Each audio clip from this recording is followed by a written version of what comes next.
I would like to say a huge thank you to NYU's Chairman of the Board of Trustees, Bill Berkeley, and all the trustees and members of the board, NYU's President Andrew Hamilton, Provost Catherine Fleming, and the faculty and alumni here today who have made this day possible.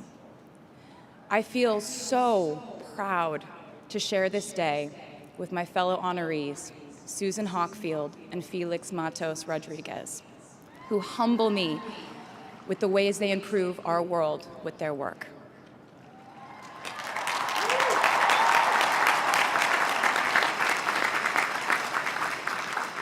As for me, I'm 90% sure the main reason I'm here is because I have a song called 22.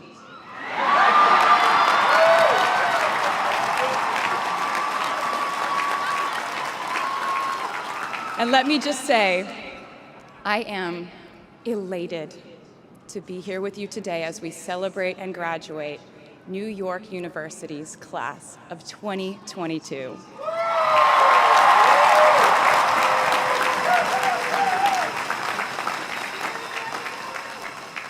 Not a single one of us here today has done it alone.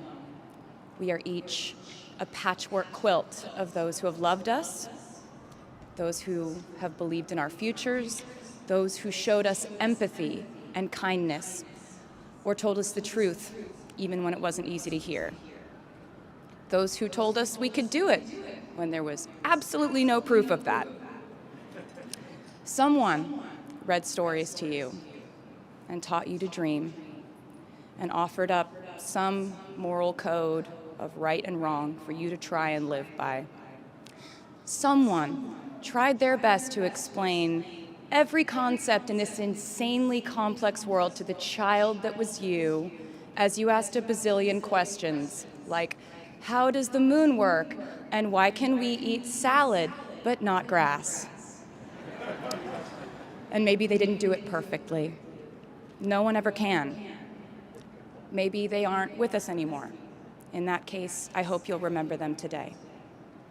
If they are in this stadium, I hope you'll find your own way to express your gratitude for all the steps and missteps that have led us to this common destination.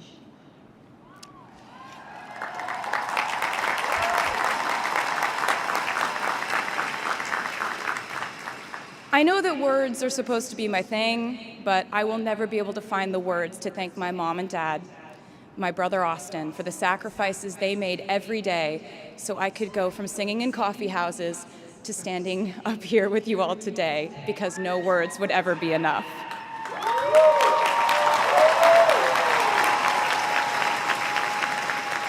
To all the incredible parents, family members, mentors, teachers, allies, friends, and loved ones here today who have supported these students in their pursuit of educational enrichment, let me say to you now, welcome to New York.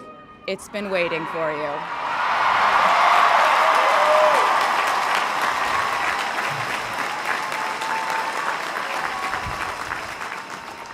I'd like to thank NYU for making me, technically, on paper at least, a doctor.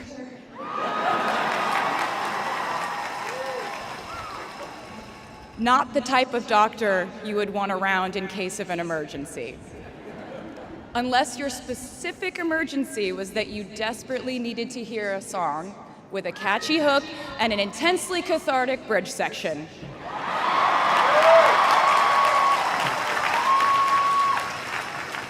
Or if your emergency was that you needed a person who can name over 50 breeds of cats in 1 minute. I never got to have a normal college experience, per se. I went to public high school until 10th grade, and then finished my education doing homeschool work on the floors of airport terminals. Then I went out on the road for radio tour, which sounds incredibly glamorous, but in reality, it consisted of a rental car, motels, and my mom and I pretending to have loud mother-daughter fights with each other during boarding so no one would want the empty seat between us on Southwest. As a kid, I always thought I would go away to college, imagining the posters I would hang on the wall of my freshman dorm. I even set the ending of my music video for my song Love Story at my fantasy imaginary college, where I meet a male model reading a book on the grass, and with one single glance, we realized we had been in love in our past lives. Which is exactly what you guys all experienced at some point in the last 4 years, right?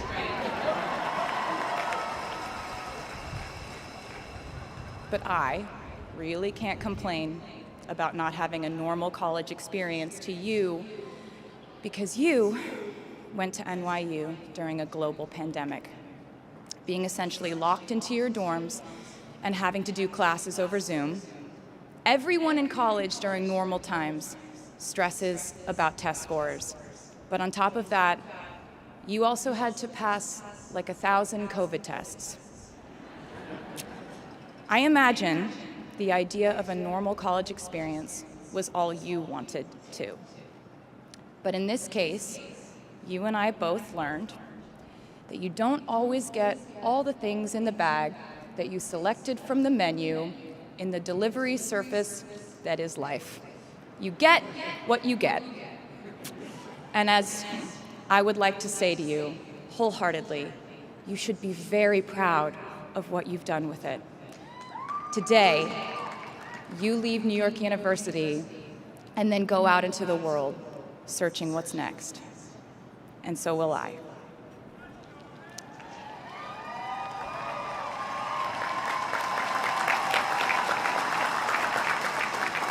So as a rule, I try not to give anyone unsolicited advice unless they ask for it. I'll go into this more later. I guess I have been officially solicited in this situation to impart whatever wisdom I might have to tell you things that have helped me so far in my life. Please bear in mind that I in no way feel qualified to tell you what to do. You've worked and struggled and sacrificed and studied and dreamed your way here today. And so you know what you're doing. You'll do things differently than I did them, and for different reasons. So I won't tell you what to do, because no one likes that.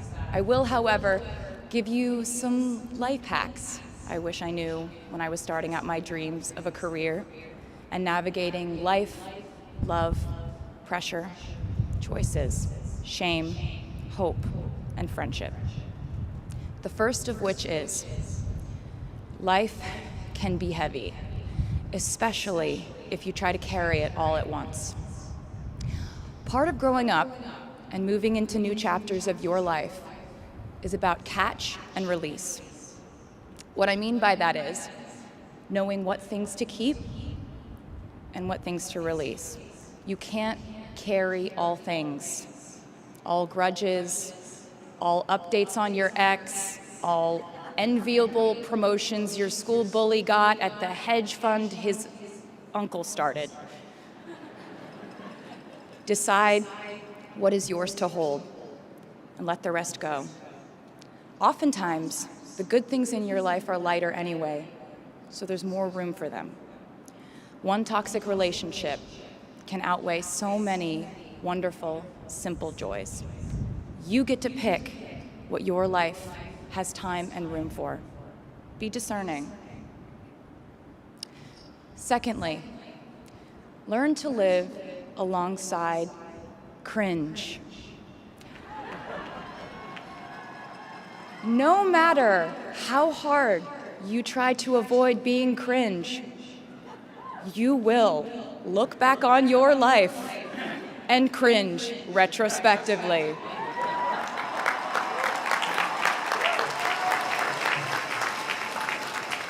Cringe is unavoidable over a lifetime. Even the term cringe might someday be deemed cringe.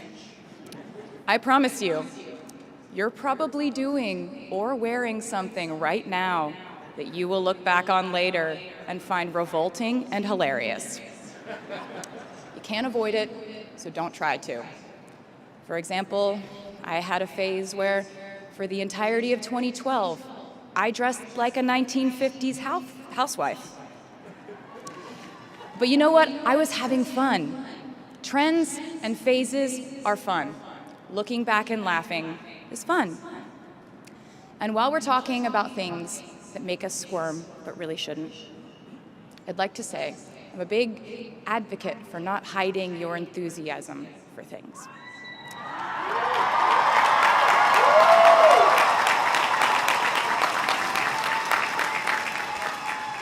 It seems to me that there is a false stigma around eagerness in our culture of unbothered ambivalence. This outlook perpetuates the idea that it's not cool to want it, that people who don't try are fundamentally more chic than people who do. And I wouldn't know because I've been a lot of things, but I've never been an expert on chic, but I'm the one who's up here, so you have to listen to me when I say this. Never be ashamed of trying. Effortlessness is a myth.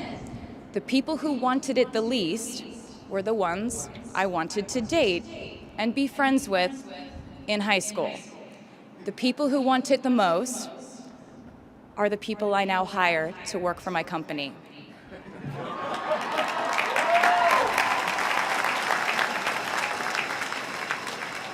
I started writing songs when I was 12, and since then, it's been the compass guiding my life, and in turn, my life guided my writing. Everything I do is just an extension of my writing, whether it's directing videos or a short film, creating the visuals for a tour, or standing on a stage performing. Everything is connected by my love of the craft, the thrill of working through ideas and narrowing them down and polishing it all up in the end, editing, waking up in the middle of the night, throwing out the old idea because you just thought of a newer, better one, or a plot device that ties the whole thing together.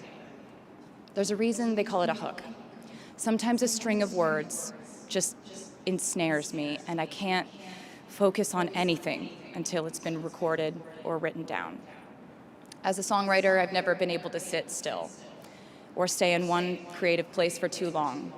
I've made and released 11 albums, and in the process, I've switched genre from country to pop to alternative to folk. And this might sound like a very songwriter-centric line of discussion, but in a way, I really do think we are all writers. And most of us write in a different voice for different situations. You write differently in your Instagram stories than you do your senior thesis. You send a different type of email to your boss than you do your best friend from home. We are all literary chameleons, and I think it's fascinating. It's just a continuation of the idea that we are so many things all the time. And I know it can be really overwhelming figuring out who to be and when, who you are now, and how to act in order to get where you want to go. I have some good news. It's totally up to you. I have some terrifying news. It's totally up to you. I said to you earlier that I don't ever offer advice unless someone asks me for it, and now I'll tell you why. As a person who started my very public career at the age of 15, it came with a price. And that price was years of unsolicited advice. Being the youngest person in every room for over a decade meant that I was constantly being issued warnings from older members of the music industry, media, interviewers, executives, and this advice often presented itself as thinly veiled warnings. See, I was a teenager at a time when our society was absolutely obsessed with the idea of having perfect young female role models. It felt like every interview I did included slight barbs by the interviewer about me one day running off the rails. And that meant a different thing to every person who said it to me. So I became a young adult while being fed the message that if I didn't make any mistakes, all the children of America would grow up to be perfect angels. However, if I did slip up, the entire earth would fall off its axis, and it would be entirely my fault, and I would go to pop star jail forever and ever. It was all centered around the idea that mistakes equal failure, and ultimately the loss of any chance at a happy or rewarding life. This has not been my experience. My experience has been that my mistakes led to the best things in my life. And being embarrassed when you mess up, it's part of the human experience. Getting back up, dusting yourself off, and seeing who still wants to hang out with you afterward and laugh about it, that's a gift. The times I was told no, or wasn't included, wasn't chosen, didn't win, didn't make the cut, looking back, it really feels like those moments were as important, if not more crucial, than the moments I was told yes. Not being invited to the parties and sleepovers in my hometown made me feel hopelessly lonely.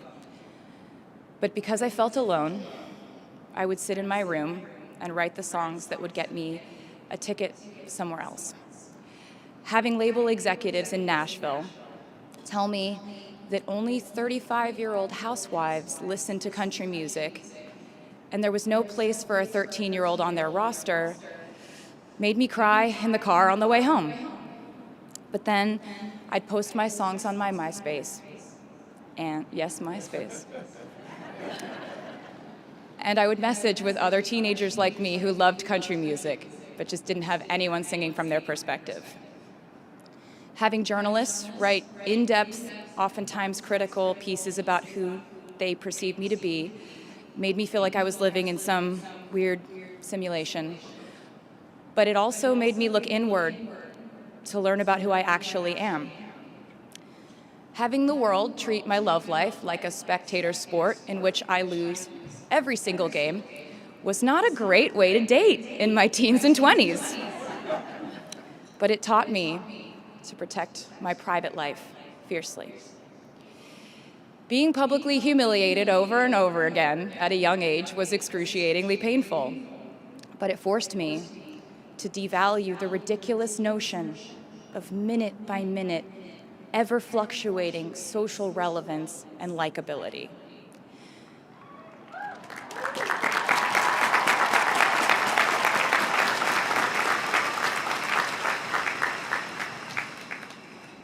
Getting canceled on the internet and nearly losing my career gave me an excellent knowledge of all the types of wine.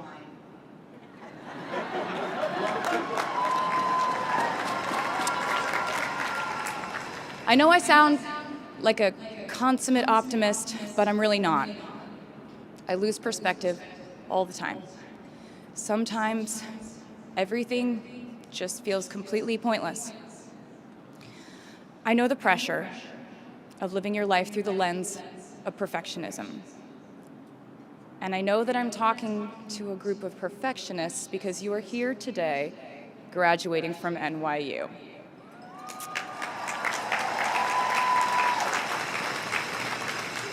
So this might be hard for you to hear. In your life, you will inevitably misspeak, trust the wrong person, underreact, overreact, hurt the people who didn't deserve it, overthink, not think at all, self-sabotage, create a reality where only your experience exists, ruin perfectly good moments for yourself and others, deny any wrongdoing, not take the steps to make it right, feel very guilty, let the guilt eat at you, hit rock bottom, finally address the pain you caused. Try to do better next time. Rinse, repeat.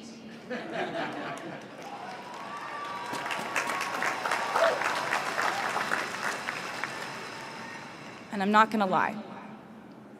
These mistakes will cause you to lose things. I'm trying to tell you that losing things doesn't just mean losing. A lot of the time, when we lose things, we gain things too. Now you leave the structure and framework of school and chart your own path.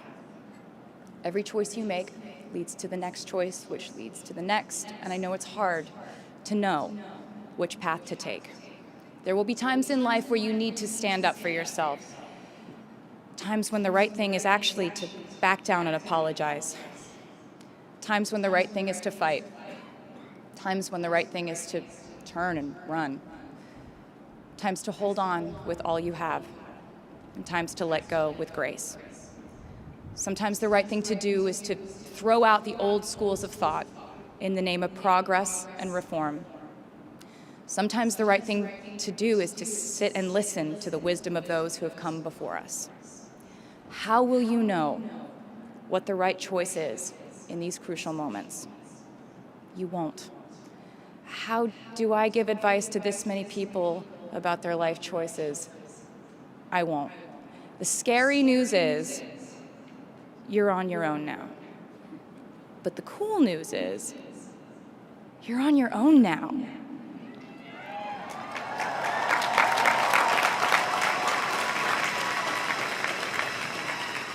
I leave you with this. We are led by our gut instincts, our intuition, our desires and fears, our scars and our dreams. And you will screw it up sometimes. So will I. And when I do, you will most likely read about it on the internet. Anyway, hard things will happen to us. We will recover. We will learn from it. We will grow more resilient because of it. And as long as we are fortunate enough to be breathing, we will breathe in, breathe through, breathe deep, and breathe out. And I am a doctor now, so I know how breathing works. I hope you know how proud I am to share this day with you.